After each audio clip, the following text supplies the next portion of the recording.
RCP Notícias.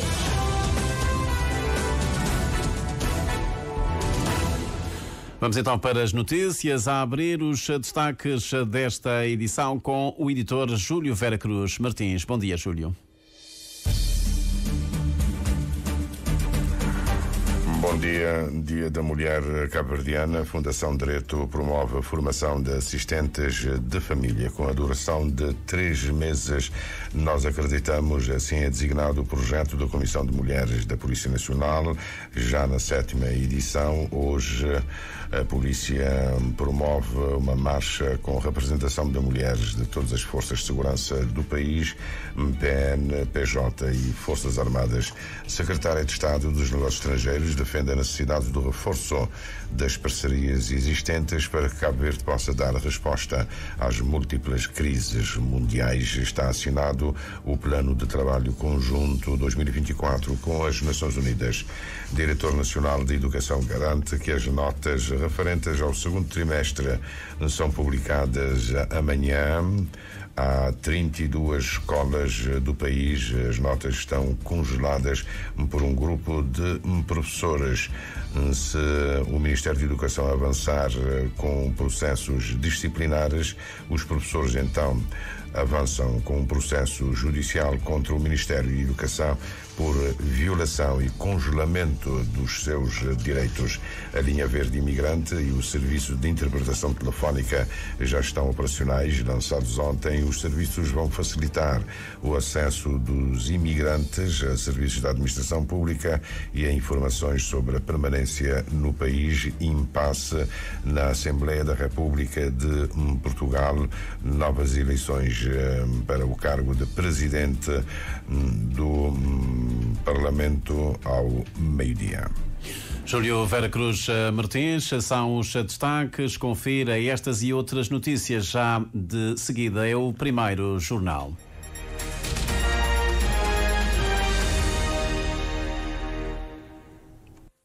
Votos renovados de bom dia, gratos pela preferência que nos dá.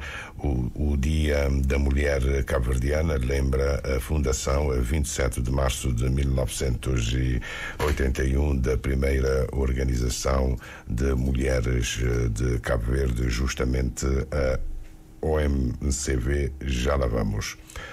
O sul da faixa de Gaza foi palco de intensos bombardeamentos israelitas durante a noite, apesar da pressão internacional para um cessar-fogo imediato.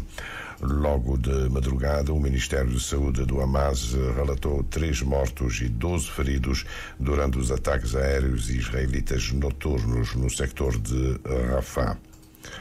O Hezbollah dispara dezenas de foguetes contra Israel após ataques no sul do Líbano.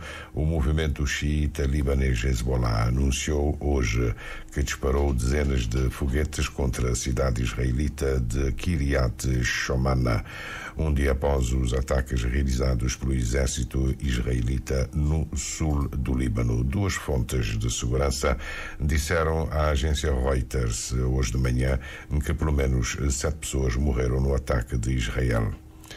O sul da faixa de Gaza foi palco de intensos bombardeamentos israelitas durante a noite de terça para hoje, apesar, como já disse há pouco, apesar da pressão internacional a favor de um cessar-fogo imediato no território palestiniano, também que está ameaçado pela fome. Hoje de manhã, o Ministério da Saúde do Hamas relatou 3 mortos, 12 feridos. A prestação do trabalho doméstico deve ganhar um estatuto mais elevado em Cabo Verde. A nota é da Primeira-Dama, que na qualidade de presidente da Fundação de Direito está a promover uma formação de assistentes de família com a duração de 3 meses. Terá 7 módulos, desde cuidar da casa, a cozinha, que é um elemento muito importante que normalmente quem procura o serviço do trabalhador doméstico procura encontrar, portanto o domínio da cozinha, do saber fazer a nossa comida no dia a dia, mas também a lavandaria, o cuidar de crianças, de idosos, de adolescentes, porque muitas famílias onde elas vão prestar serviço têm adolescentes e a psicologia, o trato de uma criança, de um adolescente ou de um idoso é diferente. Vamos também ter um módulo de cuidar de plantas, cuidar de animais. Portanto, vão ser 7 módulos que estão alicerçados naquilo que nós entendemos que essas profissionais, por irem à casa de alguém prestar serviço, devem ter, que é o saber ser, o saber fazer e depois o saber ter, na perspectiva de eu tenho um rendimento, como é que eu devo gerir da melhor forma possível.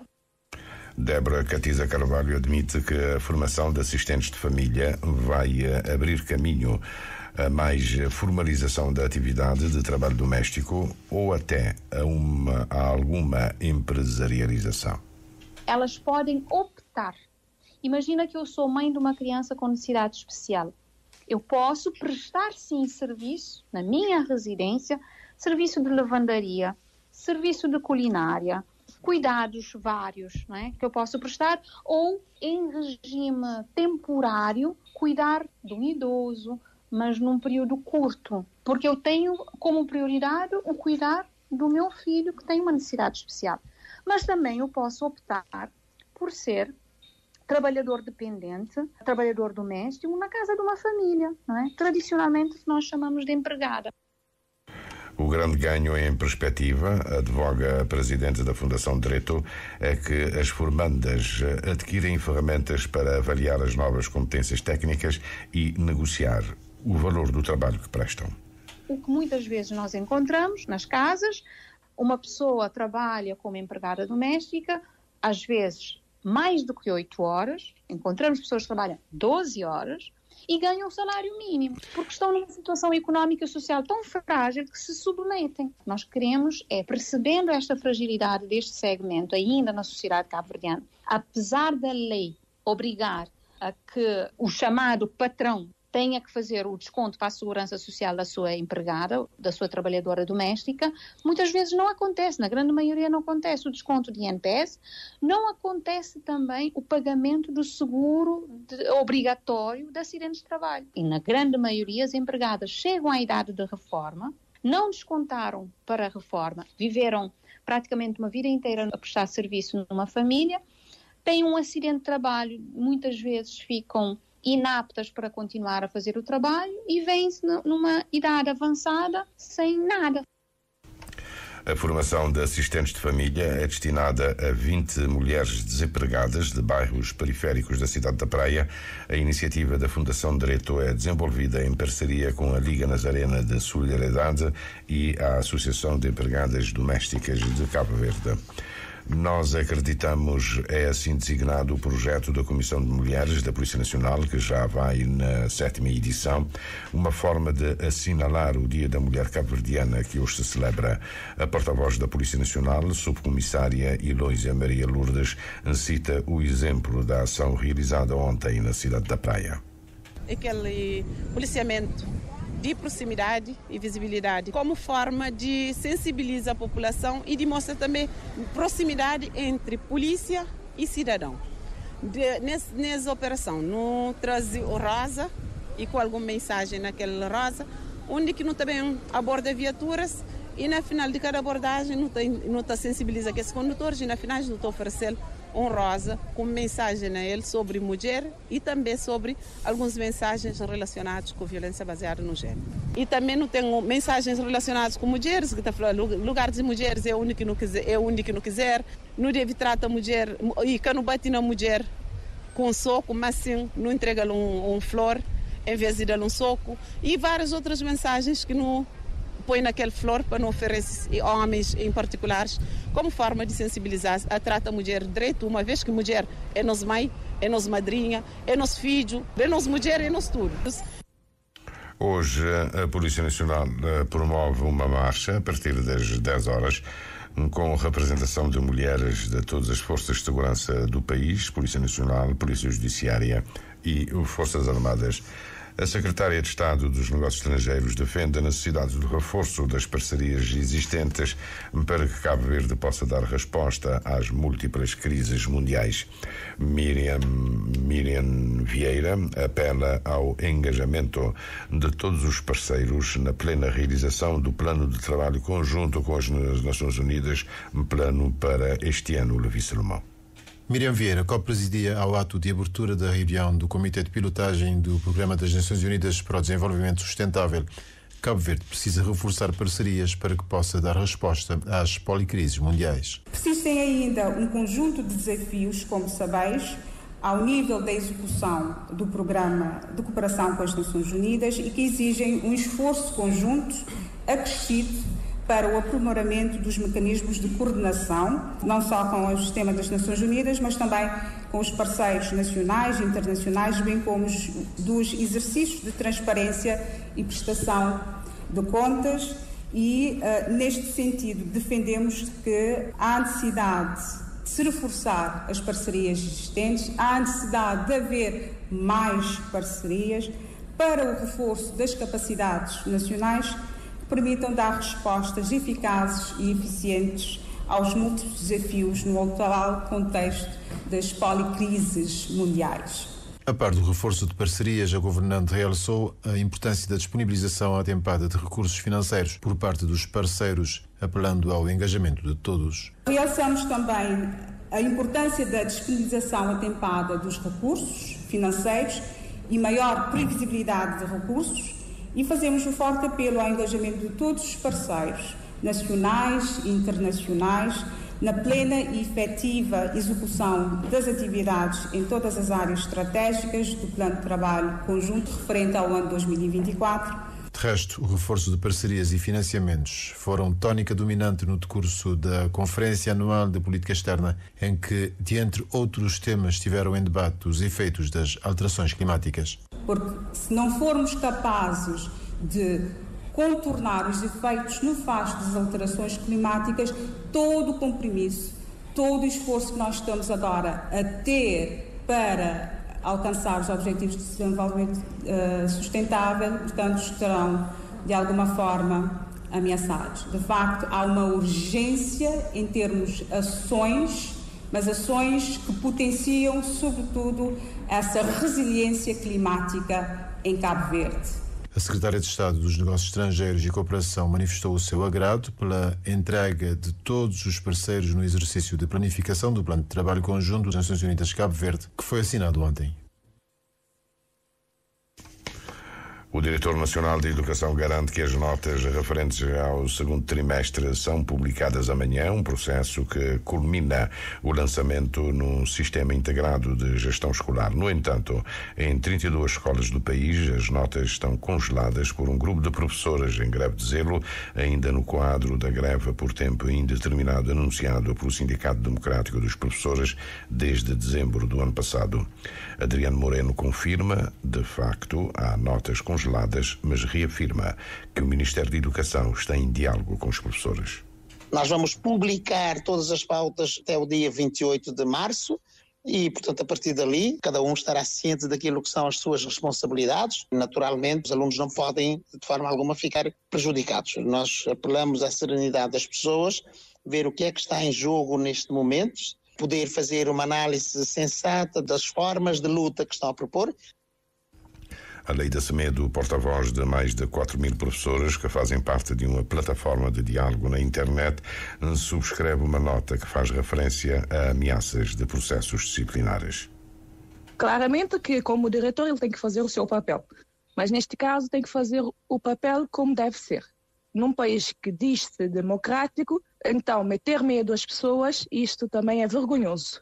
Ter um processo disciplinar, qual é o motivo? Que apresente as leis, que temos que colocar as notas num sistema com os nossos meios e nós é que temos que gastar mais tempo a colocar o que seja avaliações em cada aluno numa plataforma que o Ministério arranjou, uma plataforma digital. Nós temos as notas, só não estamos a alimentar o SIS. O diretor tem que lembrar que estamos num país democrático, ele como diretor nacional, o cargo não é vitalício. Ele já passou N momentos fora da sala de aula, já esqueceu de como é usar um apagador e o giz, e como professor de matemática já nem deve lembrar de fazer as contas.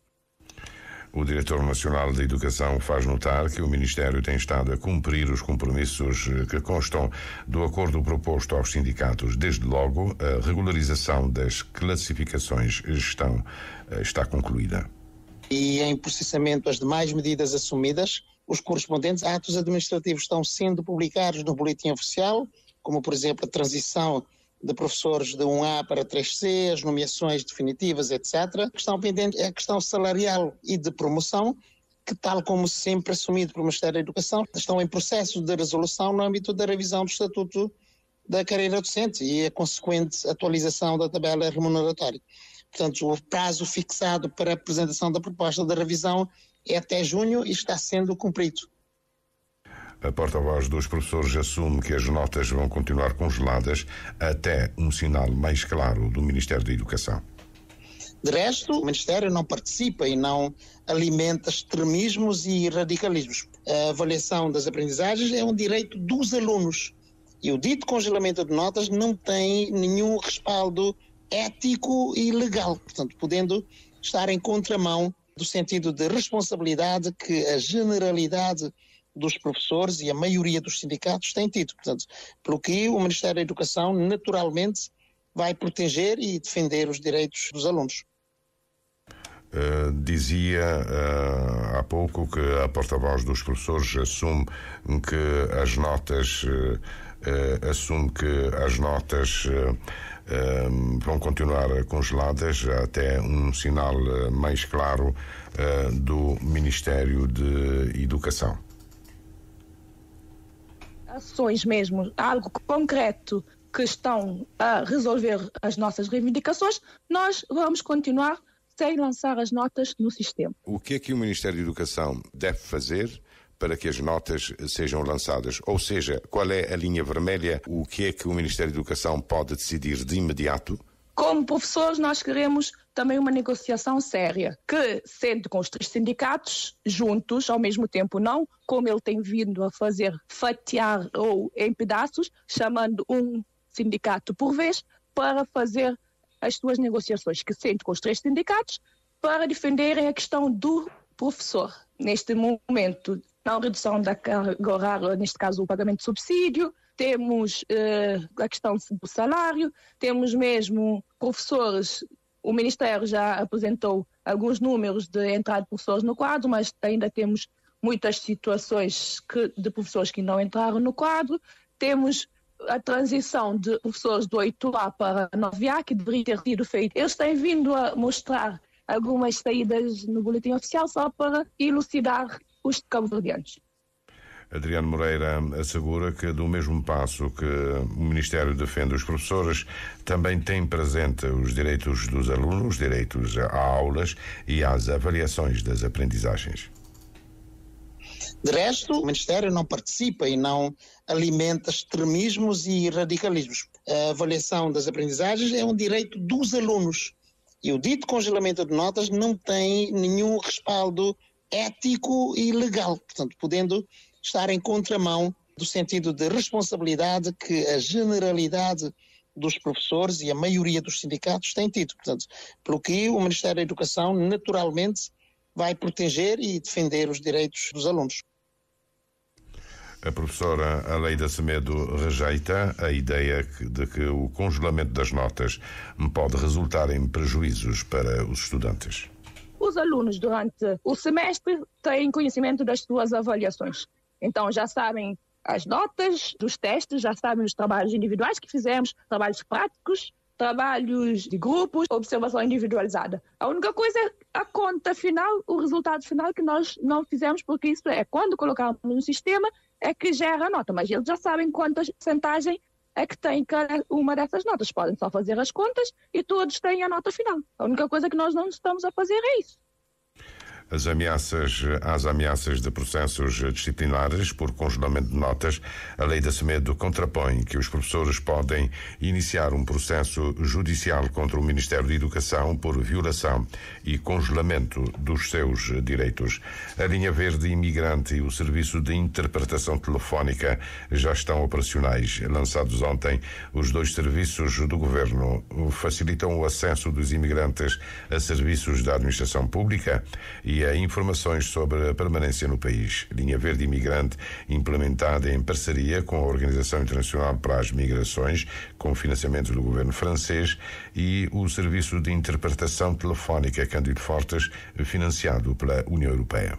A questão linguística, de acordo com a Presidente da Alta Autoridade para a Imigração, é apontada por 38,8% dos imigrantes e pelas principais entidades de atendimento aos imigrantes como o maior obstáculo à integração. Esta é uma das razões que motivaram a decisão, realça Carmen Barros, de se implementar um sistema integrado gratuito de informação para se facilitar a comunicação entre imigrantes e administração pública. Cabo Verde é parte de várias convenções que recomendam ao país efetivamente promover o acesso aos serviços para os estrangeiros como para os nacionais em igualdade de circunstância. O inquérito que nós fizemos em 2022 nos mostrou que 38,8% dos estrangeiros dizem que a língua é o principal obstáculo de integração. Por outro lado, a barreira que é apontada pelas principais entidades que atendem os imigrantes e os estrangeiros é a questão linguística. A Associação de Amizade Cabo Verde-China, a Amicaxi, teve um papel crucial quanto à escolha dos intérpretes do chinês ou mandarim para o referido sistema. Um dos instrumentos que o compõe é o serviço gratuito de interpretação telefónica CIT, financiado pela União Europeia e que afiança Carmen Barros vai permitir esclarecer dúvidas relativas aos 5 principais idiomas falados pelos imigrantes em Cabo Verde. O serviço de interpretação telefónica que é implementado no quadro do projeto CUPFORINT, que é financiado pela União Europeia, é um serviço que visa fornecer serviço de interpretação em 5 línguas, o inglês, o francês, o mandarim, o wolof e o crioulo da Guiné-Bissau, disponibilizar aos serviços de atendimento a possibilidade, em caso de alguma dificuldade de comunicação por questões linguísticas, solicitar gratuitamente a interpretação por via de telefone. São 15 intérpretes, 3 para cada uma das línguas. O mandarim, por exemplo, é uma das línguas. O segundo instrumento desse sistema integrado é a Linha Verde Imigrante, um serviço de informação telefónico a ser implementado em parceria com a Organização Internacional para as Migrações e apoio financeiro do governo francês, sobretudo para melhor conhecimento de procedimentos e normas relativos à permanência e integração do imigrante. O lançamento oficial do Serviço de Interpretação Telefónica 333-8000 e da Linha Verde Imigrante 805212 foi presidido pelo Ministro do Estado, Família, Desenvolvimento e Inclusão Social, Fernando Elísio Freire. Destacou o foco do projeto no tratamento igualitário para todos como condição indispensável ao desenvolvimento sustentável, sublinhando tolerância zero para a discriminação na administração pública com base na origem dos cidadãos. O presidente francês Emmanuel Macron está desde ontem no Brasil para uma visita oficial de 3 dias. Ambiente, defesa e economia. Emmanuel Macron e Lúcio Inácio Lula da Silva pretendem mostrar uma aproximação integral entre os dois países no cenário da floresta amazónica. Recordo que Emmanuel Macron foi ao Brasil a partir da Guiana Francesa.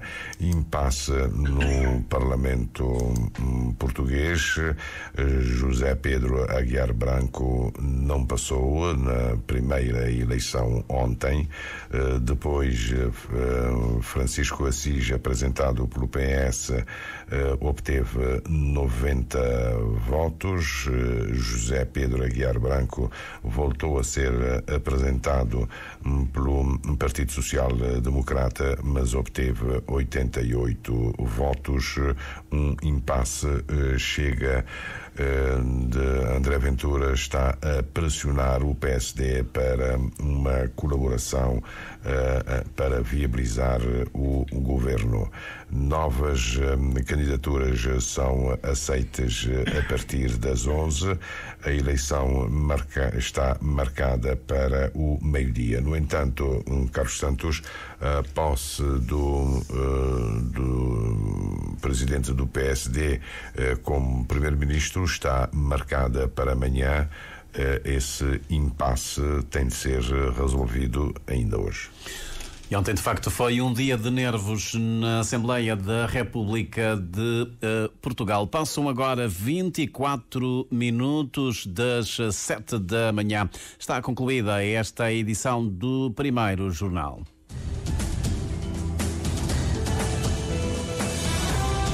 Mais informações em www.rtc.cv e na aplicação RTC Mobile. RCV, o rigor da notícia e o melhor da informação a cada hora.